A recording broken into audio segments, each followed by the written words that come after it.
I'm Vonda with Brightsky Dental, and today I'm excited to introduce you to Mr. Greg Harris. Hi there. Hi Greg, thank you so much for joining us today. Thanks for having me.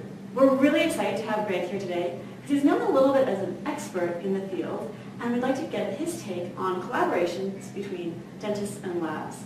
So Greg, could you give us a little bit more about your background? Yeah, I've had the pleasure of being in the industry a long time. And I started with implants back in the 80s here in Canada.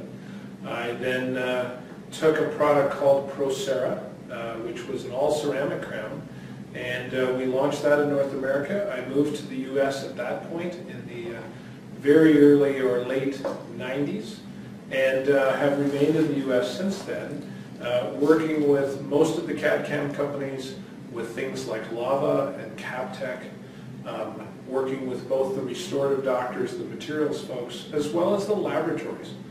And I think along that way I've had the privilege to spend a great deal of time of folks trying to do their very best to create wonderful aesthetics for patients and observing that collaboration that occurs between the restorative dentist and their laboratory partners. Perfect. So like we said, we're going to talk a lot about collaboration today. Before we get started, do you feel like there's still a need for collaboration? With all the tools that we have today, how does that work? I think what's interesting is let's establish first what collaboration is about. It's about the need of the partnership. The partnership needs that. The dentist sits with the patient and let's say you were the patient. You've communicated to me what you want, what your expectation is of what we're going to do for you, especially in the aesthetic zone. And at that point in time, you've given me, or I've interpreted, your expectations. You then leave. I write these things down in some way. Yes. And then at that point in time, I have to take what you've told me and tell the person in the laboratory exactly what it is you shared with me. And what happens is it's the campfire. You know, you whisper the story, and by the time the story's been told 5 times, the information has been interpreted. And so collaboration has always been necessary. And I think perhaps if I went to the board and showed some of the issues of collaboration and the pros and the cons, I think you could get a better idea of what we're dealing with here. So I think there's always been a need for the dentist and the lab person in which to collaborate ultimately about the patient. But the patient's expectations are really or the patient's specific information. And specific is big smile and small smile and exuberant or not so big and lip line and all the different things, not only of how they present to us, but what their expectation is. They want to look like Beyonce, or they want to look however. So there's all this information going around. Initially, we didn't have internet. We didn't even use the phone. 50 years ago, we took the case over to the laboratory and I spoke to you in person. And what was fabulous about that is we touched and we saw and we collaborated and we confirmed, and you made what I needed and we put it in the patient's mouth. And in fact, you may have come to my office and dealt with them in person. And in person, the information is not interpreted. The information is absolute. And the information was safe. What starts to happen as we introduce tools, such as the telephone, and then the fax machine, and then the internet. And the internet was such a boon in communication because now we're visual again. These were non-visual. The telephone and the fax were non-visual tools. The internet's visual. And we had things like JPEGs and PDFs. And we started to collaborate at a distance. So now I'm no longer having to be with you in person. Your lab person now can be in Europe or across the US. So your lab person's way over here and that information's going through that highway. And therefore, as we've expanded the tools and the robustness of their ability to collaborate, we have in fact put the information at risk.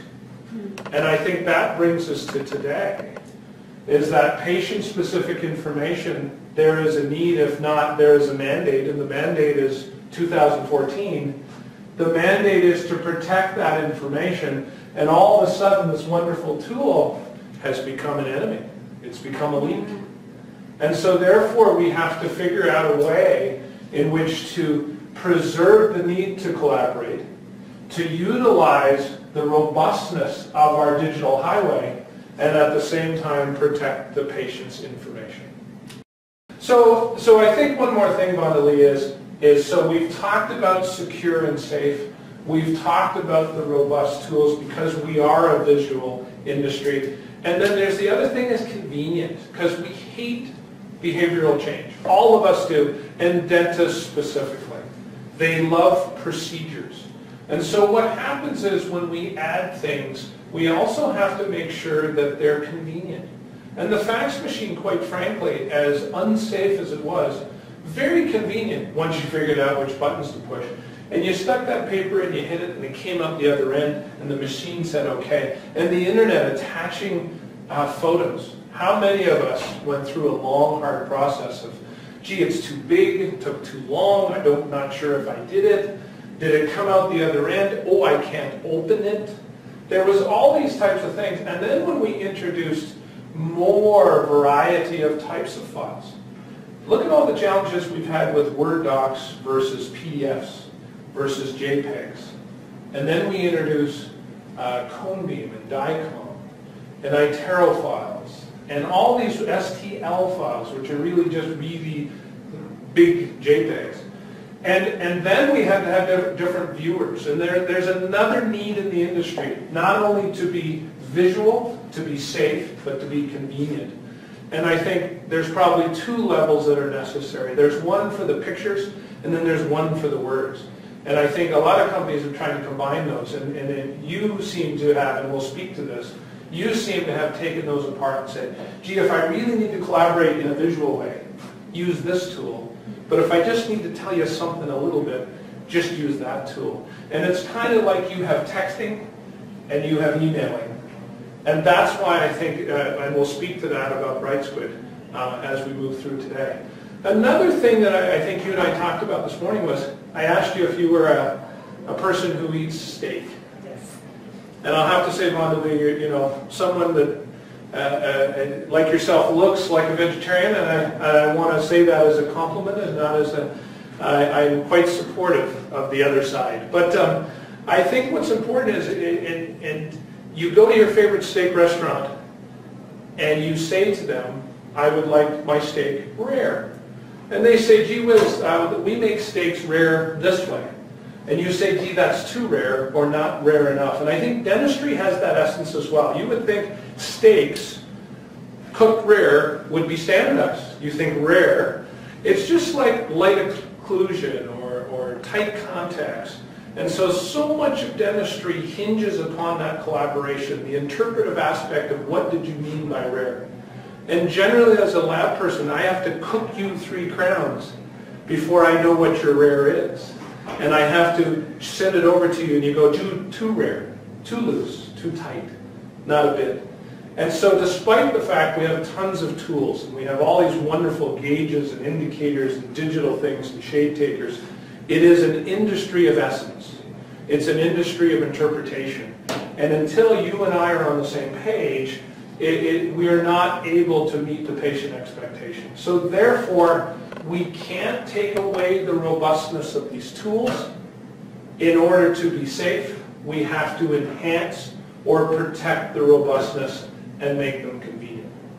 So Vondalee, thanks for having me here today. And I think I've got quite a bit of experience with BrightSquid, and it is a tool that we need. And so it speaks to these things that I've talked about, because so often we get a tool and we have to adjust our behavior. And I think what the BrightSquid team has managed to do with both products, DentalLink and with Secure Mail, and I think we'll speak to that in a little more detail at the end of this video, but I think what you've been able to do is build a tool that answers the questions or supports my existing behavior. Because how many times have you got a new software and then that software made you behave a different way? And because of that, you did not adopt it. And I think Bright Squid has been through many different phases, transitions, and where you've ended up is exciting. You've ended up in a place where I can go to the Bright Squid site or the hub, and I can hang out there for my whole day, and I can communicate at different levels. I can communicate quickly with secure mail. I can communicate in a robust way with the visual tools that are available. I can view any type of files. I can interact with a specialist, with a lab, even with the supplier. And the third way that I think has not been developed, and I'd like to speak to that in another program, is the study club aspect. I'm a presenter.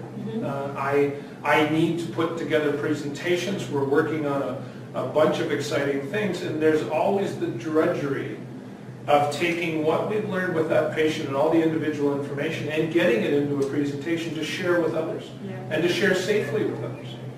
And so I think that one of the aspects of Bright Squid that has very been, if I may say, under-communicated is the study club aspect of it. I can take any case, any collaboration, any point, put that out to a selected group in a safe way, protecting that patient to whatever detail is most interesting to me, and make sure that I communicate my point of clinical dentistry to 1 or 100 folks with their ability to collaborate back, which is very exciting for those in study clubs, those working with the Coy Center, with the Scottsdale Center, working with your local study club and your local specialists. So I think, and please look, I hope we have a chance to do that, is to speak to the fact that Bright Squid is one of the most fabulous education tools that we have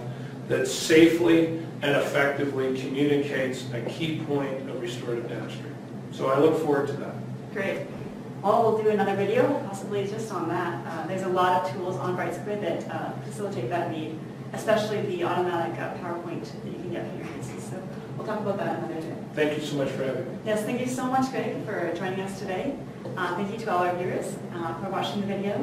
You can remember to like and subscribe to our channel down below, as well as I'll leave some links down below to some more videos. Thanks so much. Bye for now. Bye-bye.